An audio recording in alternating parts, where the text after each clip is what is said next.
Tim McAdams here, your construction experts. We're 48 hours away from Hurricane Idalia hitting the Gulf Coast. My home across the street's at the edge of the cone of it. Let's walk over and let's talk about what you guys need to do if the hurricane's unfortunate enough to hit your house. So let's go to the beach, we'll talk about it. The reason it matters so much is this is where storm chasers will come in after a disaster. And I don't know that this is going to be a disaster. It's basically right now a category 3. I think 2 days ago it was a category 1, but I'm not a weatherman, I'm a contractor. But I want to show you how beautiful the beach looks right now, and then we'll do an episode afterwards to show you what happens after a hurricane comes through. And hopefully it passes right on up the coast of Florida and doesn't come ashore here, but they're talking here a 4 to 6 foot storm surge at a high tide at a super moon, which means it is what it is when you live on an island. And people that live in Florida, we all accept the fact that we got risk. All right, and we live here with risk, but you don't need to take a risk when it comes to who you're going to hire to put your stuff back together. So you need to prepare for the hurricane. It's very important that you prepare for it the proper way. Get your valuables, your irreplaceables out of your home.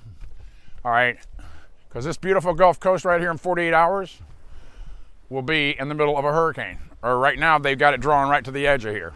Straight up through this zone right here and pretty much covered most of the panhandle. See how calm and beautiful this is right now? It's hard to believe that this exact same kind of water turned into Hurricane Ian last year and did so much destruction. This Hurricane Idalia may actually end up being a lot of destruction or may not be anything, but what will happen is that there will be things torn up and people are going to have to hire people to fix it. So you need to decide what kind of risk you're willing to take when you go to hire somebody to fix it. Fixing it yourself, there's not a big deal. You can reach out to me. I'll talk to you free, no charge, especially if you're in the storm zone. Book yourself an appointment, ask for an urgent call back. I'll call you back. I'll answer any question you may have regarding whatever damage you had done to your house. Okay? I can't give you all the answers, of course, in a few minutes on the phone, but at least I will give you some comfort in knowing that there's somebody that you can call that'll tell you the right answer. I don't want anything to do with quoting your contracting work or telling you who to hire or not to hire. But at the website, you can go there yourself and you can verify and validate a contractor right here in the state of Florida. You can check their credentials. You can make sure with the Secretary of State that they're clean so that whoever you end up handing your hard-earned money to, you can actually believe in them.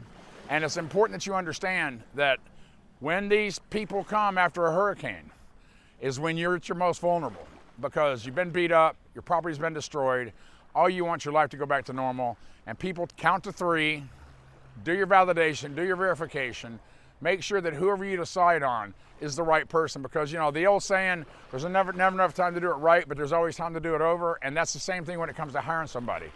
You know, it seems like there's never enough time to hire somebody, but there's always enough time to hire somebody to clean up the mess from the wrong person that you did hire. Keep that in mind. That's very important that you think about that, okay? So let's try to go through this process one step at a time. I will help walk you through it. I am a licensed building contractor in 3 states, 6 licensed in the construction industry, 25 plus years. If you're unfortunate enough to get caught in this situation right now that we're having, or whether it was Hurricane Ian down south, okay, or Hurricane Nicole, or the Hawaii wildfires, or any tragedy right now that's going on in America, you guys can reach out to me, and for nothing, I will talk to you about it and point you in the direction, at least to get you started, to make sure that you're starting out on the right path. If you don't have a clue where to start, call me. I can tell you how to start. I'm a building contractor. A+ accredited with the Better Business Bureau. Tim McAdams, I'm here to help you. Hurricane Idalia, we wish you that way, baby.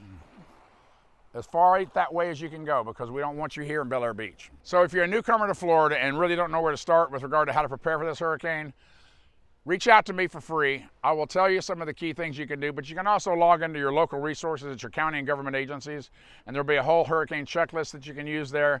But if you've got a specific question about what you would like to do in terms of how to protect your house, sandbags, if you don't have hurricane shutters, plywood is flying off the shelf probably right now at Home Depot, anywhere from here to Alabama. So if you need those sorts of things, I suggest you go get them now. I would rather have them and not need them than need them and not have them. Okay, I've been through this myself. This is another Hurricane I. We had Irma, we had Ian, we had Ida, and now we got Idalia. All in the last 4 to 5 years, okay? So apparently when it comes to the Gulf Coast, at least the Bel Air Beach, Tampa Bay area, Hurricane I's appear to be like in this area. Fortunately for me, I haven't had one run straight ashore here, but my home's 11 feet above sea level. They're talking about a 4 to 6 foot storm surge at high tide. and you have to factor all those factors in when you're talking about putting sandbags down and that sort of thing. So if you need somebody to talk to just to kind of reassure what you're doing is the right thing and maybe to give you some pointers, I can't promise you that I'm going to keep your house from getting blown away or getting protected, but I will share all of my knowledge as a building contractor about how you might want to approach covering up a window or a door, or where you should put a sandbag or where you shouldn't. That's all free at Your Construction Experts. Don't waste the opportunity. I'm here. There's a disaster. Let me help you. Tim McAdams, Your Construction Experts. Thank you.